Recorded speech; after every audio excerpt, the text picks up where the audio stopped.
Back to you. بہت بہت شکریہ، بہت بہت شکریہ. میرا خیال ہے کہ سب سے بنیادی بات ہے کہ ہم دوسروں پہ اعتماد کریں، چاہے ہم انہیں اپنے دوستوں میں سمجھتے ہیں، چاہے اپنے مخالفوں میں سمجھتے ہیں، یا اختلاف کرنے والوں میں سمجھتے ہیں. یہ سب سے اہم بات ہے. میرے استاد اختر حمید خان کہا کرتے تھے کہ سماجی کام میں مونچھیں نیچی رکھنی پڑتی ہے. پاکستان میں جو بدقسمتی ہے، جو حکمران طبقے ہیں، چاہے جنرل ہیں، بیوروکریٹ ہیں، سیاستدان ہیں، کاروباری حضرات ہیں، انہیں یہ نہیں پتا کہ ان کی قوت کتنی محدود ہے، اور عوام کو یہ نہیں پتا کہ ان کے اندر کتنی چھپی ہوئی قوت ہے جس کے بغیر کچھ نہیں ہو سکتا. واہ. اس وجہ سے مل کے کام نہیں ہوتا. پاکستان میں جو فلاحی ریاست کا کام ہے وہ پاکستان کے عوام کر رہے ہیں اپنی جیب سے پیسے دے کے، اور بہت بڑے پیمانے پہ، جس کا اعلان نہیں ہوتا میڈیا، سوشل میڈیا پہ نہیں آتا. تو یہ تو میں عمومی بات کرنا چاہتا تھا. میں چھوٹی سی مثال دوں گا. ہمارے ملک میں جب میں نے ایک دو دوستوں کو بتایا کہ میں حیدر مہدی کے پروگرام پہ بولنے جا رہا ہوں، تو ان کا تم نے پاکستان واپس نہیں جانا؟ میں نے کہا بالکل جاؤں گا، الحمدللہ میرا ملک ہے میرا ملک ہے، وہاں کی فوج ہماری فوج ہے، وہاں کے سیاستدان ہمارے سیاستدان ہیں، ہم ان سے بات چیت کر کے مسئلہ نمٹا سکتے ہیں. آپ کے جو حقیر پر تقصیر 19 سال کی عمر کا تھا، پہلی دفعہ مجھے اسمبلی ملٹری کورٹ میں بلایا گیا، 38 سال کا تھا دوبارہ بلایا گیا. لیکن میں سمجھتا ہوں میرے بہت قریبی دوستوں میں بریگیڈیئر بھی ہیں، میجر جنرلز بھی ہیں، جنرل سے بھی میرا اٹھنا بیٹھنا رہا ہے. تو یہ بات نہیں ہے، سب سے بات ہو سکتی ہے. اور جو ہم باتیں کہتے ہیں ان کے کہنے کا مقصد یہ ہے کہ ہم اپنے حکمران طبقے جو انہیں احساس دلائیں کہ جب تک آپ لوگوں کی قوت کو مانیں گے نہیں، ان کے مفادات کو سامنے نہیں رکھیں گے، ان کے ساتھ مل کے کام کریں گے، آپ کبھی امن اور چین سے ایک رات بھی سو نہیں سکیں.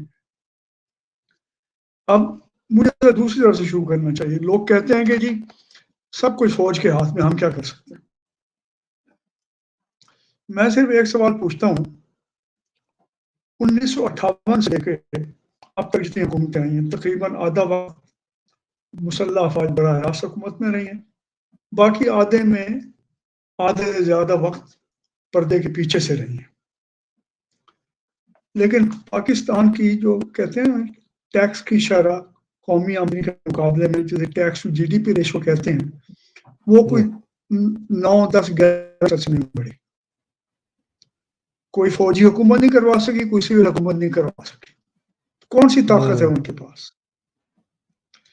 کیونکہ کم از کم 20% چاہیے ٹیکس ٹو جی ڈی پی ریشو.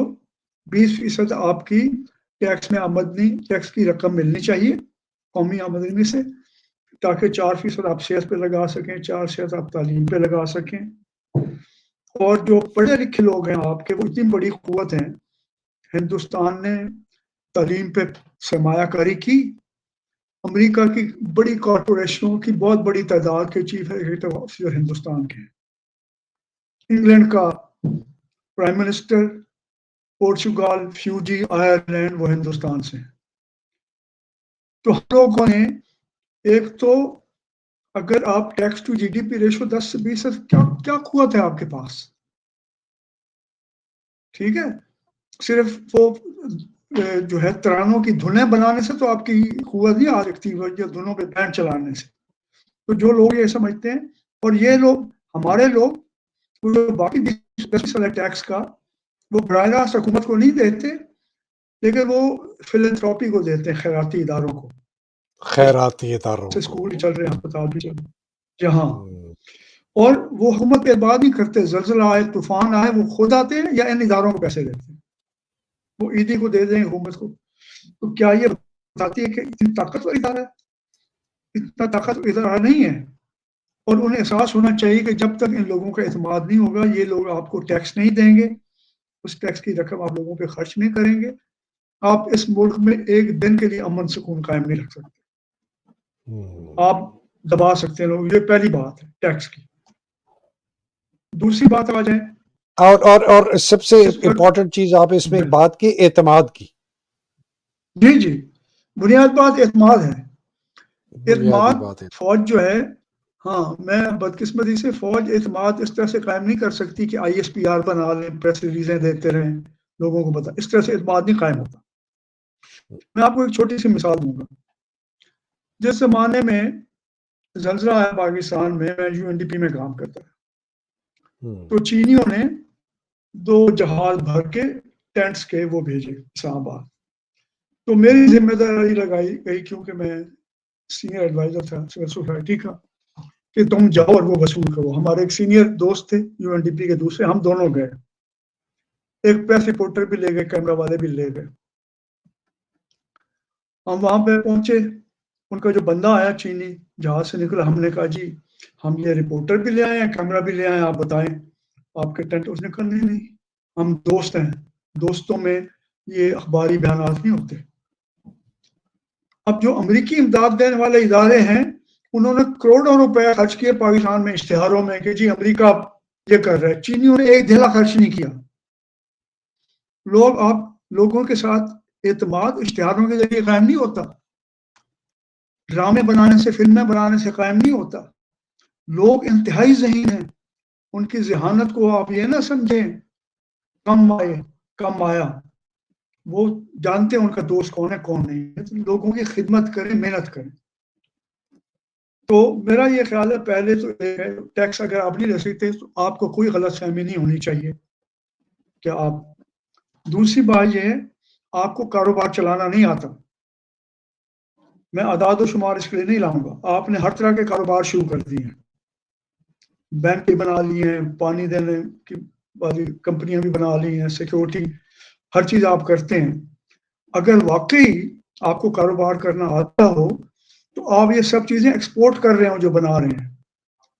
پاکستان کو زر مبادلہ کی کمی نہ ہو، قرضے کا مسئلہ حل ہو جائے، اس غلط فہمی میں نہ رہیں کچھ حساب کتاب میں گڑبڑ ہے کہیں پہ.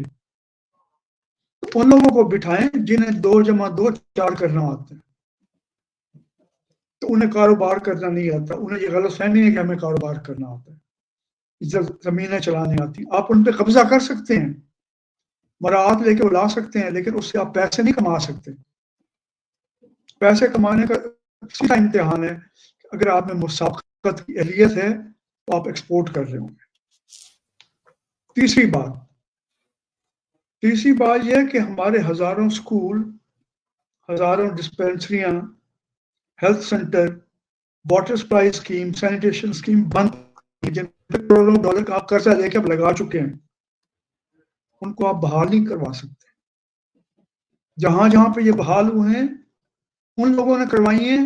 ایک میرے دوست حفیظ ارائیں، جس نے خانپور میں سورج اسکیم بند پڑی تھی، وہ بحال کرائی 1.5 لاکھ روپے میں، جس کے لیے ٹاؤن گورنمنٹ کہہ رہی تھی کہ ہمیں 2.5 کروڑ روپے کا قرضہ چاہیے ایشین ڈیولپمنٹ بینک سے. اس نے 1.5 لاکھ میں کر دی. تو آپ اگر اسکول نہیں چلوا سکتے، ڈسپینسری نہیں چلوا سکتے، واٹر سینیٹیشن جو ڈوب گیا سرمایہ اسے نہیں نکال سکتے، کون سی قوت ہے آپ کے پاس؟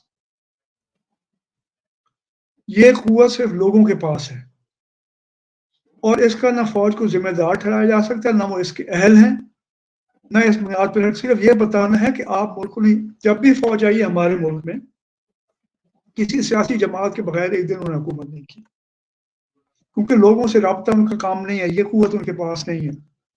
اور چوتھی، اور میں لمبی فہرست نہیں کر چاہتا، جو اہم بات ہے، سب سے اہم بات یہ ہے کہ جب تک لوکل گورنمنٹ مضبوط نہیں ہوگی، اس ملک میں جمہوریت کا نام لینا جھوٹ بولنا ہے. کیونکہ اچھا. سیدھی بات، صحت ہے، تعلیم ہے، پانی ہے، سینیٹیشن ہے، یہ سارے کام جس کا غریب آدمیوں کی 70% بیماریاں پانی سے پیدا ہوتی ہیں، ناصاف پانی سے. اگر آپ اس سے صاف پانی نہیں ملتا، اس کو تعلیم نہیں ملتی، جتنا سرمایہ چین اور ہندوستان میں پوری دنیا سے ہے، ان کی جیب میں سرمایہ نہیں ہے، لیکن ان کا مزدور جو ہے وہ مینول پڑھ سکتا ہے، وہ ڈسپلن سے کام کر سکتا ہے. آپ نے اپنے جو مزدور کو پڑھنا لکھنا نہیں سکھایا، ان کو آپ نے صاف پانی نہیں پہنچایا، آپ اوپر سے آ کے بے شک بیٹھ جائیں 4 سٹار لگا کے اس سے کیا فرق پڑتا ہے؟ لوکل گورنمنٹ بنانے کی ہمارے فوجی حکمرانوں نے کوشش کی، جنرل ایوب خان نے، ضیاء الحق نے، مشرف نے، میں یہ لفظ استعمال نہیں کرنا چاہتا لیکن نیک نیتی سے نہیں کی تھی. ایوب خان انہیں اپنا الیکٹورل کالج بنانا چاہتے تھے فاطمہ جناح کے مقابلے میں ہرانے کے لیے. فاطمہ جناح کو تو انہوں نے دھاندلی کر کے ہروا دیا لیکن اپنی بھی چھٹی ہو رہی ان کے ساتھ. ضیاء الحق صاحب نے یہ کیا، مشرف نے، ان کو کچھ نہیں ملا. اگر یہ صحیح معنوں میں منتقل کرتے اقتدار مقامی لوگوں کو جہاں وہ جا کے گربان پکڑ سکے، ناظم کا، نائب ناظم کا، انہیں لاہور، کراچی، پشاور نہ جانا پڑے اپنے گاؤں سے، اپنے گوٹ سے، تو اس ملک کی حالت اور ہوتی. یہ وہ چیزیں ہیں جو فوج نہیں کر سکی، اور یہ چیزیں کوئی ایک پارٹی یا فوج یا بیوروکریسی نہیں کر سکتی. جو بنیادی مسئلہ جو سمجھنا چاہیے ہمارے جرنیلوں کو، بیوروکریٹس کو، سیاست دانوں کو، کاروباروں لوگوں کو، کہ یہ کام کسی ایک گروہ کا کام نہیں ہے. جب سارے میز پہ بیٹھ کے بات چیت کرنے کے لیے تیار ہوں گے کچھ نہیں ہوگا، اس لیے اعتماد قائم نہیں. تو جو لوگ بات چیت کے ذریعے سے مسئلے کا حل کرنے کے قابل نہیں ہیں، انہیں آپ کیسے سمجھتے ہیں کہ وہ سب سے زیادہ طاقتور ہیں؟ ڈاکٹر صاحب ایک سوال پوچھ لوں یہاں؟ جی جی پوچھیں. یہ میں نے آپ نے بھی کہا، بہت لوگ کہتے ہیں، مجھے بھی کہتے ہیں کہ سارے سٹیک ہولڈرز کو ایک ٹیبل پر بیٹھ کے بات کرنی چاہیے، سیاست دانوں کو، فوج کو، عدلیہ کو، کمیونٹی ایکٹیوسٹ کو، ڈیولپمنٹ اسپیشلسٹ کو، اور مسئلے کا حل کرائیں. میں ایک کاؤنٹر کوشچن پوچھتا ہوں اس سے، اور وہ آپ سے بھی پوچھنا چاہتا ہوں جی کہ جی جب جو سب سے بڑے طاقتور گروہ ہیں، اگر ان کی نیت ہی خراب ہے، فوج کی نیت ہی خراب ہے کہ اس نے طاقت نہیں چھوڑنی اور اپنا جو اس کا پریزرو کرنا ہے سٹیٹس کو، اگر سیاست دان جو کہ شروع سے بدنیت ہے، لٹیرا ہے، ڈاکو ہے، اس کی نیت ہی خراب ہے کہ میں نے مسئلے کا حل نہیں کرنا، کسی حد میں کسی بھی طریقے سے اقتدار میں قبضہ رکھوں کہ میں یہ نچوڑ کے پیسہ نکال کے لے جاؤں. اگر باقی جو سٹیک ہولڈر ہے، پولیس ہو گئی، بیوروکریسی، جو کہ اس ایگزسٹنگ ایلیٹ سٹیٹس کو کیپچر کا بہت بڑا بینیفیشری ہے، وہ مسئلے کو حل ہی نہیں کرنا چاہتا، وہ عدل انصاف دینا ہی نہیں چاہتا، پروٹیکشن کرنا ہی نہیں چاہتا، بیوروکریسی خدمت کرنی نہیں چاہتی، تو ان لوگوں سے بات چیت کرنے کا فائدہ کیا؟ ایک خدمت نہ کرنا چاہتے ہوں، فرض کیا ہم ایک انتہائی پوزیشن کو مان لیں، ٹھیک ہے، کہ جو بدنیت عوام دشمن ہے، یہ ایک انتہا کی پوزیشن ہوگی. یہ انتہا کی پوزیشن ہے، بالکل ہاں، میرے سے اتفاق نہیں، میں اس کی وجہ بتاؤں. تو ڈیسمنڈ ٹوٹو نے کہا تھا کہ you negotiate with enemies not friends. مکالمہ دشمنوں سے کیا جاتا ہے. ویتنام اور امریکہ کا مکالمہ ہوا تھا، طالبان کا اور امریکہ کا مکالمہ ہوا تھا. جو ایک دوسرے کے گلے کاٹتے رہے ہیں، خون بہاتے رہے ہیں، وہ بھی مکالمہ کرتے ہیں، اور مکالمے سے وہ حل ہوئے جو جنگ سے نہیں ہوئے. یہ تو ایک طے شدہ بات ہے. تو اصل بہت بات اچھی یہ، بات کی کہ مکالمہ ضروری ہے، جی چاہے ہاں، آپ جتنا مرضی دوسری طرف بدنیتی ہو، جی مکالمہ ہاں، ضروری ہے. مکالمہ ضروری ہے. اور دوسری اہم بات یہ میرا مشاہدہ ہے کہ فوج ہے یا بیوروکریسی ہے یا بزنس کمیونٹی ہے، سول سوسائٹی ہے، ان میں اکثریت ایماندار لوگوں کی ہے، نیک نیت لوگوں کی ہے. ان کی مدد کا طریقہ یہ ہے کہ ہم جو بات کریں وہ حقائق کی بنیاد پہ، جو مشترکہ قرآن کریم میں بھی آیا ہے. جب نجران کے عیسائی آئے تھے رسول اللہ صلی اللہ علیہ وسلم سے ملنے کے لیے، تو انہوں نے کہا تھا کہ ہمیں وہاں سے بات شروع کرنی چاہیے جو ہم میں مشترکہ ہے. کچھ مشترکہ مفادات ہیں ہم سب کے، چاہے فوج ہو، سول سوسائٹی ہو، سیاسی جماعتیں ہوں، کاروباری لوگ ہوں، مزدور ہو، غریب ہو، ہم سب کے کچھ مشترکہ مفادات ہیں اور وہ بنیاد بنتے ہیں. اور بات کرنے کا کیا طریقہ ہے؟ مجھے بہت خوبصورت، میں نیو یارک میں ایک زمانے میں ٹریننگ لے رہا تھا، تو ایک ٹرینر آیا، اس نے کہا یہ جو ہے نا بات چیت کی سب سے زیادہ اہلیت کاروباری لوگوں میں ہوتی ہے. اس نے کہا کہ ایک بہت بڑا کاروباری آدمی تھا، وہ اپنے پوتے کو جانچنا چاہتا تھا کہ اسے جراثیم منتقل ہوئے کاروبار کے یا نہیں. اچھا. ٹھیک ہے، اس کے گھٹنوں پہ چلتا تھا پوتا، اس نے کہا how much is 2 and 2 equal to. ہوں، ٹھیک ہے، بڑا سادہ سوال ہے، ہم بھی ہوں، بچپن سے پڑھایا دو جاتا ہے جمع حساب. دو کیا ہے؟ ہاں۔ 2 جمع 2 کیا ہوتا ہے؟ تو اس کے پوتے نے پوچھا آر یو بائنگ اور سیلنگ. بہت اعلیٰ، جی بہت ٹھیک اعلیٰ. ہے، تم یہ خریدنا چاہتے ہو یا فروخت کر رہے ہو؟ ہاں ہاں، پھر پتہ چلے گا 2 جمع 2 کتنے ہوتے ہیں. تو یہ 2 جمع 2 ہمیں پتہ ہونی چاہیے، اچھا، اور وہ مکالمے کے ذریعے سے وہ سنی جا سکتی ہیں. جیسے میں پہلے کہا ہے کہ اختر علی خان کہا کرتے تھے کہ سماجی کام میں مونچھیں نیچی رکھو. ہوں، ہماری بدقسمتی یہ ہے، ہمارے ملک میں مکالمہ اس لیے نہیں ہو سکتا کہ ہر کوئی سمجھتا ہے کہ میں تو صحیح ہوں، میں پاک صاف ہوں، میرے اندر کوئی غلطی نہیں، مجھے سب کچھ پتہ ہے، مجھے کچھ سیکھنے کی ضرورت ہی نہیں ہے. پھر بات چیت کیسے ہو سکتی ہے؟ وہ سر میں اس میں اختر حمید خان صاحب کے جی بہت ہی زبردست انسان تھے. مجھے ایک I had the great pleasure and honour of meeting ہم جب وہ اپنا اورنگی پاور پائلٹ پروجیکٹ کرتے تھے پائلٹ کراچی پروجیکٹ. میں. جی جی جی جی بہت ہی زبردست، مطلب کہ فرشتہ نما انسان واقعی. ان سے ملتی جلتی ایک بات کی تھی جنرل جہانداد مرحوم، جو کہ جنہوں نے شفا انٹرنیشنل آئی ہاسپٹل بنایا. جی انہوں نے اپنی ساری پینشن کو کنورٹ کرا کے ڈونیٹ کر دی شفا میں. ایک دھیلا اپنے پاس نہیں رکھا، کوئی ایمبیسڈر شپ نہیں ایکسیپٹ کی، کوئی عہدہ نہیں ایکسیپٹ کیا ضیاء سے.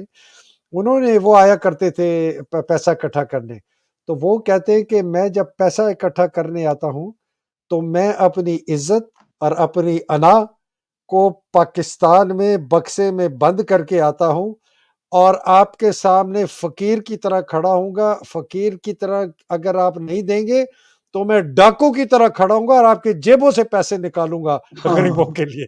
وہ اس طرح کی بالکل. بات کرتے تھے. تو یہ بڑی اہم بات ہے. میں اب آپ کو چھوٹی سی مثال دے دوں، کیونکہ لوگ یہ نہ سمجھیں کہ میں صرف کوئی واز کر رہا ہوں کہ جی مل کے آپس میں ہو سکتا ہے. آپ نے جیسے کہا کہ جی نیت ٹھیک نہیں ہے. جنرل مشرف کے زمانے میں جب معین الدین حیدر صاحب گورنر تھے کراچی کے، ہمارے جو بابو لوگ ہیں نا، ان میں سے اکثریت تھکے ہوئے طریقے سے سوچتی ہے. جو کام منٹوں میں ہوتا ہے اسے گھنٹوں میں کیسے کرنا اس میں ماہر ہے. جو سادہ طریقے سے اسے مشکل کرنے سے، اسے کہتے ہیں بابو گیری. ٹھیک ہے. آپ نے پیسے بھیجنے ہوں، ایزی پیسہ کے پاس چلے جائیں، آپ کو کچھ نہیں چاہیے، نہ فارم پر کرنے کی ضرورت ہے، نہ شناختی. آپ اسے کہیں گے جی اس نمبر پہ بھیجنا ہے، اتنے پیسے ہیں، یہ میرا نمبر ہے، یہ فلانا نمبر. پیسے اور یہ بھیج ہاں دیں. ہاں، 15 منٹ میں چلا جائے گا. آپ پوسٹ آفس جائیں، 3 فارم آئیں گے، اس کے اوپر نیچے وہی چیز 2 دفعہ لکھنی ہوگی، بیچ میں کاربن پیپر لگے گا. وہ ان پڑھ آدمی ہے بیچارہ. اس کے بعد اس کے گھر جائے گا، ڈاکیہ وہ نہیں ملے گا تو اس کو پیچھے بھاگنا پڑے گا اسے چیز کرنا. جو کام وہ یہ ہماری بیوروکریسی کا کام. تو اکثر حمید خان وہ اس زمانے میں یہ ہوا کہ Karachi water and sewerage board نے قرضہ مانگا $100 ملین کا ایشین ڈیولپمنٹ بینک سے کہ جی ہم نے یہ سیوریج کا نظام قائم کرنا ہے، اسے بہتر بنانا ہے، تو ہمیں $100 ملین چاہیے. عارف حسن صاحب، جہانگیر $100 رحمان ملین، صاحب، $100 ملین. جی ہاں، $100 ملین کا قرضہ مانگا. اورنگی پائلٹ پروجیکٹ میں رحمان تھی، عارف حسن ان کے بورڈ پہ تھے، اور لوگ تھے. ان سب نے تحقیق کی. اس تمام علاقے کے نقشے کے پاس موجود تھے جو نہ حکومت کے پاس تھے، نہ ایشین ڈیولپمنٹ بینک کے پاس تھے، کسی کے پاس نہیں تھے کہ کتنا انفراسٹرکچر لوگوں نے بنایا ہوا ہے. اس کی جمع تفریق کی اور معین الدین حیدر کے سامنے آئے، میڈیا میں بات اٹھائی کہ یہ جو $100 ملین میں کرنا چاہتے ہیں واٹر اینڈ سیوریج بورڈ میں، یہ $30 ملین میں ہو سکتا ہے. کتنے اور میں؟ قرضے کی شرط $30 ملین، 30، جس کے لیے $100 ایک ملین. تہائی. جی ہاں، جی ہاں. اور اس قرضے کی شرط یہ ہے کہ $30 ملین پاکستان دے گا اور باقی ایشین ڈیولپمنٹ بینک دے گا. تو ہم تو $30 ملین میں کر سکتے ہیں، اس میں قرضے کی کیا ضرورت ہے؟ ایک فوجی حکومت کے ہوتے ہوئے، فوجی گورنر کے ہوتے ہوئے، ان کی عقل کو لگی بات، اعداد و شمار واضح رکھے گئے، انہوں نے مان لیا، قرضہ منسوخ کر دیا. ایشین ڈیولپمنٹ بینک والے ناراض ہو گئے کہ ہمیں یہ سرپرستی کرنے کا کیوں موقع نہیں دیا گیا. تو میں یہ کہنا چاہتا ہوں کہ ہر صورت میں بات ہو سکتی ہے، ہر کسی سے بات ہو سکتی ہے.